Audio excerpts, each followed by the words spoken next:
se posicionou, cobrou, e na direita, dentro do bolsonarismo, tá tendo um racha. Agora... Tem gente que já acha que tem que desistir. Já teve um racha que agora todo mundo já é comunista, né? Rodrigo Constantino, Ana Paula Henkel. Sério? Bárbara Te Atualizei, e não sei quem. Todo mundo que questionou minimamente tá sendo expurgado. E quem tá ficando... O que tá ficando bolsonarismo raiz é Kim Paim, Alan dos Santos... Que Alan dos Santos também tá brigando, tá brigando com o jornalista lá também, né? Quem? Tá sabendo? Com o Lacombe. Então, o Lacombe tá expondo ele. Porque assim, eu sempre achei que andar com vagabundo não dá certo. Claro, mais cedo ou mais tarde, o que acontece, vagabundo, né? Só sabe fazer uma coisa que é vagabundo. Olha a turma, né, dos caras. Mas assim, mesmo entre quem vota no Bolsonaro, entre quem é... Não sei se quem é bolsonarista, mas quem votou no Bolsonaro, acha alguém se definir como bolsonarista. Fã de político, eu sempre desconfio, acho que é mais psicológico do que político. Mas quem vota no Bolsonaro ficou triste. Não esperava, né? Não esperava. E ele teve duas versões, ele negou primeiro. Eu tenho um compilado, hoje eu fiz lá no Antagonista, Narrativas Antagonista. Sei. Um compilado, que 5 minutos só dele negando, um após o outro. Várias vezes. Mas é isso que eu não entendo. Ele já sabia. Já. E não sabia de quando saiu, ele já sabia de antes. Já. E será que a equipe dele não dizia assim, se um dia sair, a gente vai por esse caminho? Não tinha um plano de conteúdo? Ele traiu a direita. O Flávio é o maior traidor da história da direita brasileira. E por quê? Porque ele já sabia que o celular do Vorcaro tinha sido levado pela PF quando ele lançou a candidatura dele.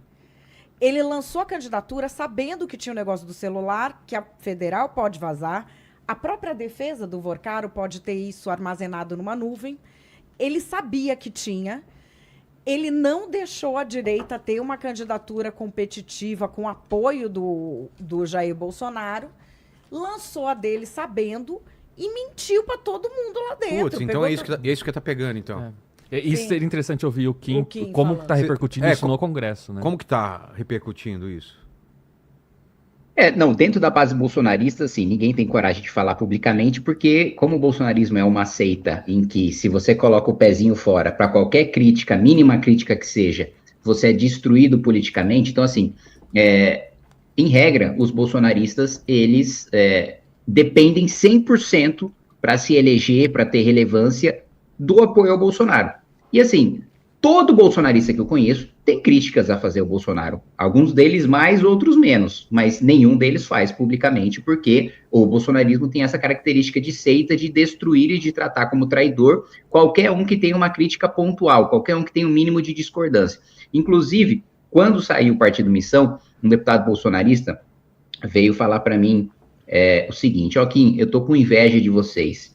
E eu falei, não, por que você está com inveja? Que a gente tem um partido próprio agora, vocês estão dependendo aí do Valdemar? Ele falou, não é nem isso. Tô com inveja de vocês porque vocês não precisam acender uma vela pro Deus Sol toda semana, né? E ele se referindo ao Bolsonaro, dizendo que qualquer um que se destaca, você não precisa nem criticar o Bolsonaro, mas se você se destaca lá dentro e começa a se tornar uma ameaça, você também é destruído. Então, dentro dos bolsonaristas, todo mundo que eu falo nos bastidores acha que o Flávio está envolvido, acha uma deslealdade o Flávio não ter preparado os próprios aliados para a porrada que veio, acha que a resposta do Flávio foi muito fraca e acha, como o Sam bem colocou, muito ruim que primeiro o Flávio tenha dito que era mentira e depois fosse obrigado a admitir porque foi confrontado ali com as mensagens e que ele, como a Madeleine bem colocou, ele já sabia que a polícia tinha tudo isso e que eventualmente iria vazar, porque ele trocou mensagens com o Vorcado, né? Então,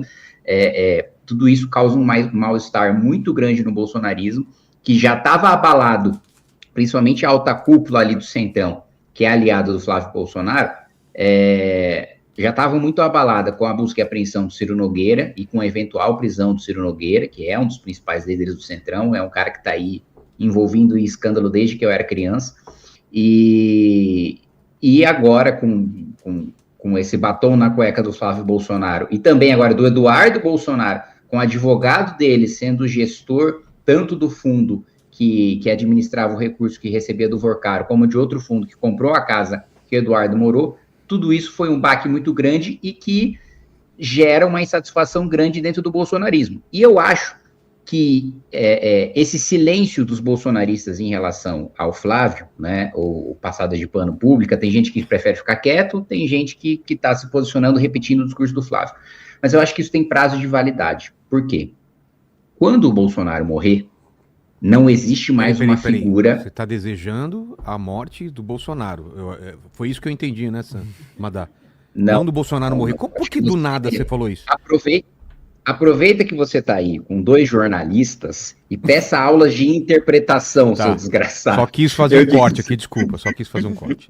Quem deseja a morte de Bolsonaro, mas ele não deseja. Não. Tá bom, continua. Quando ele morrer... Eu disse, quando o Bolsonaro morrer, da mesma maneira que quando o Lula morrer, o petismo vai entrar em parafuso, mas eu acho que menos do que o bolsonarismo. Quem deseja a morte de Lula e Bolsonaro para Renan ser eleito. Foi mais ou menos isso que eu entendi. Continua. Aí a Érica Hilton vai vir censurar o seu podcast falando que você está incentivando o discurso de ódio. Não, desculpa. Deixa só o Bolsonaro. Tá. Então... Que aí pode. Aí é só o liberdade Bolsonaro de expressão. pode. Então continua. Se falar do Lula aí não. Aí a AGU de censura. Valeu. Continua aqui. Não vou mais interromper. O que eu quero dizer é que quando o Bolsonaro morrer, se o Bolsonaro vivo hoje, você já tem o Eduardo brigando com o Flávio. E Eduardo e Flávio brigando com Michele. Verdade. Carlos brigando com o Eduardo. E cada um deles dizendo que está fazendo a vontade do pai. Imagina quando o Bolsonaro morrer e aí não ter, de fato, mais comando nenhum. Porque hoje existe um comando, mas com um ruído muito grande de comunicação, porque o Bolsonaro tem as limitações para falar com as outras pessoas. Quando ele morrer, todo mundo vai sair falando, olha, antes dele morrer, a Michele vai falar, ele falou para eu apoiar tal. O Flávio vai falar, não, ele falou para eu apoiar tal. O Eduardo falou para eu apoiar tal. O Carlos falou para eu apoiar tal. O Tarcísio, vou falar para apoiar tal. Então, assim, as críticas públicas, o Nicolas vai por outro caminho, o Nicolas já está brigando com o Eduardo. Então, assim, eles vão começar a se matar... brigando pelo espólio do bolsonarismo, e não vai ter mais aquela figura com mão de ferro que obriga todo mundo a esconder suas críticas, porque o incriticável agora é o Flávio, porque ele tem a bênção do Jair. Quando o Jair morrer e ninguém mais tiver uma bênção, ou ninguém mais souber quem é o abençoado do bolsonarismo, todo mundo se sentirá legítimo para ser esse abençoado e para criticar os outros candidatos à bênção, né? Eu queria...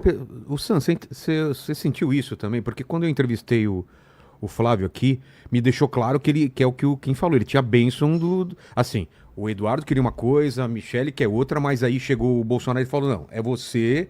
Eles fizeram um acordo lá e todo mundo meio que baixou a cabeça a contragosto. É isso mesmo que você sente? Exato. E tem mais uma questão que, obviamente, quando a gente tá falando de Jair Bolsonaro, no momento a gente tá ouvindo de terceiros, porque o Jair tá incomunicável. E só colocar mais uma questão. No final do ano passado, o Kassab esteve aqui e deixou muito claro que o preferido dele era o Tarcísio, né? Exato, mas pelo menos o que eu escutei de terceiros, como eu tô falando, né, tá. é que o Bolsonaro em si também ficou muito irritado com essa situação envolvendo o Vorcaro. Que ele reagiu mal a isso. Porque, de fato, ele fez uma escolha, isso sai... Você acha que ele não sabia também? Provavelmente não, né, Madá? Assim, você acha, Madá? Tem aí um ruído de comunicação que a gente não tem como apurar no momento. A gente não tem como perguntar pra ele, né? E também tiraram o celular do Bolsonaro. O que tá acontecendo agora